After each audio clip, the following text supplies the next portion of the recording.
Welcome to the Sub Club here on the Sports Money Network. I hope everybody enjoys their Friday. And a Friday night game.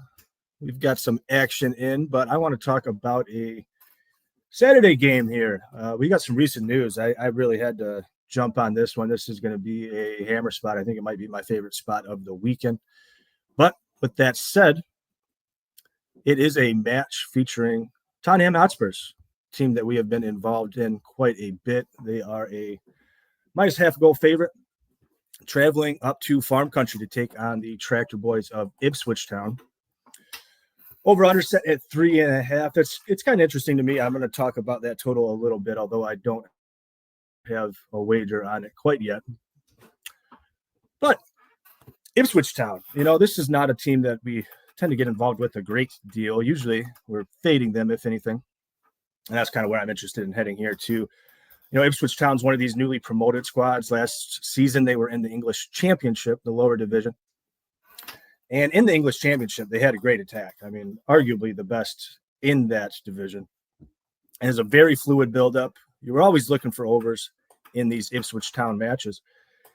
Their attack in the EPL has really suffered. I think they tried to be a little bit more aggressive in this early season, but lately they've been reduced to a low block. We're going to talk about those tactics a little bit, but it's been very poor in the EPL. Just to give you an idea here, just 23 goals scored in 25 games. Good for the second fewest in the league behind the last place team, Southampton. And not only has it been poor on the season, but they're in very poor form right now. They are winless in 2025 with 2 draws and 4 losses. Their non-penalty expected goals during that span, or pardon me, we'll even go back a little bit further. Over their last 9 games, their non-penalty expected goals, just 6.7. So it's well under 1 goal per match. They've only gone over 1 non-penalty expected goals a single time in those 9 matches. Yikes, pretty bad. Their defense is not much better. They've allowed 17 goals in their last 6 matches. Good for nearly 3 goals a game.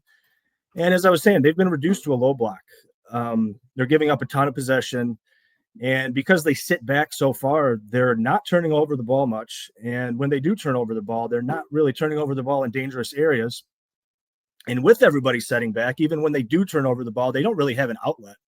And their buildup out of the back has been atrocious. So I don't really see them scoring much here. I think this is a rare spot where a Tottenham team that can be pretty leaky at times might just keep a clean sheet.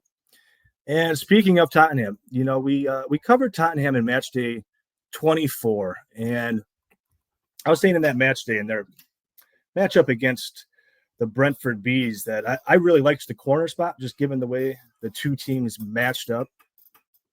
And I was saying these corner totals, as Tottenham gets more and more healthy, they're going to start going up. And as Tottenham gets more and more healthy, I think we're going to have spots to slam that Tottenham money line or spread and so forth. Well, in that game, unfortunately, we lost on the hook on the corners. Tottenham did win. Last week, match day 25, we backed Tottenham on the draw no bet against Manchester United. They get it done 1-0.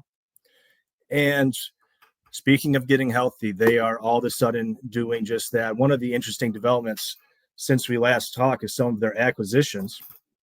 I'll say a word or two about that, but it's really the improvement in the defense that really, really makes me want to get on this Tottenham side. We've got Spence and Porro healthy on the left and right back positions. We've got Benker, their most important defensive midfielder, back and healthy. There was rumors he took a knock, might not be available for this game. Spurs boss Ange Postecoglou did a little media event just today, said he will be in the lineup, is feeling great.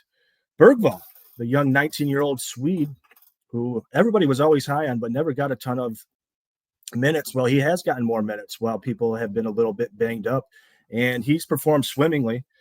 He's now a bigger and bigger part of this team, and that's a great development for them. Ben Davis back in that center back role.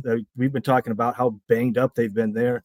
3 starting center backs were all out, and they got to a point where they were starting an 18-year-old Elfie Gray in that position, somebody who doesn't even play that position, not to mention he is a skinny teenager. Well, he's back in, and the acquisitions here are very big. They pick up Kevin Danzo, the Austrian international, great center back. He'll be playing alongside Davis in that role. And their attack is all of a sudden healthy. Their only real absence here is their starting number 9, Dominic Solanke. But at the last second, in a surprise move, they pick up Matisse Tell from Bayern Munich, and he looks to be starting at the 9 here.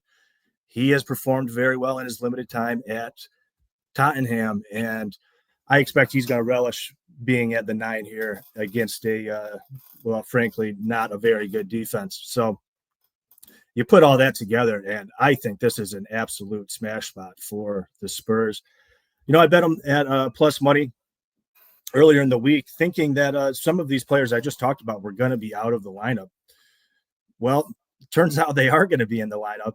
It is dropping. I'm seeing minus 105s, minus 110s out there. I would still take it. I think Spurs are 60%. I think it's probably the most value side on the board in this match day 26.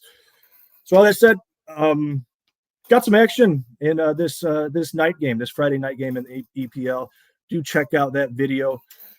Hit the thumbs up and the bell on your way out. Leave us any comments if you've got action in these EPL match day 26 fixtures. And look out tonight. Me and Ramon Scott will be live streaming as we watch our boy Kevin Carrier get cheered on by some of our cappers around here in the LFA event taking place in Niagara Falls. I hope to see everybody there around 8 p.m. Eastern time. Have a great weekend. We'll see you soon.